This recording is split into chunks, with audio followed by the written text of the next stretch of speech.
New weather station is coming to ULM, and it will bring a lot of life-saving benefits. Jasmine Bingham is here with the details. Jasmine? Jennifer, they tell me this is one of 50 locations across Louisiana that will be getting a weather station. Making people well aware of how various the weather can change from 30 minutes up the road, a hurricane coming in. Congresswoman Julia Letlow helped secure $2 million through the Appropriations Act for the stations. ULM will build and manage the stations while working with NOAA and the National Weather Service to help fill coverage gaps. Across the state of Louisiana to fill coverage gaps. The data that's brought back will sell back to NOAA. NOAA will then give to the National Weather Service, go into their forecasting mission, again, as well as filling in the coverage gaps. Some other areas getting the stations are Jonesboro, Duboc, Farmerville, and Columbia. The stations will be solar powered and rely on cell phone coverage. Meteorologists will be able to access the weather data with the paid subscription.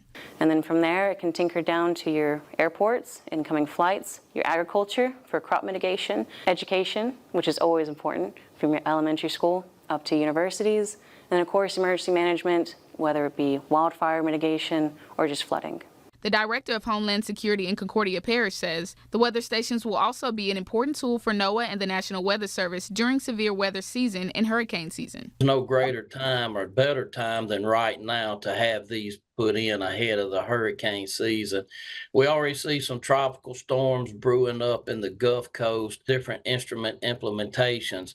But with these live weather stations in different parishes, we will have live data that we see in different areas versus what we could see on a radar.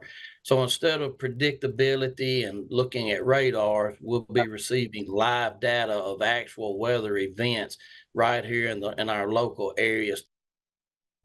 Officials say this is just the initial phase and they hope to build more stations across Louisiana. Jennifer?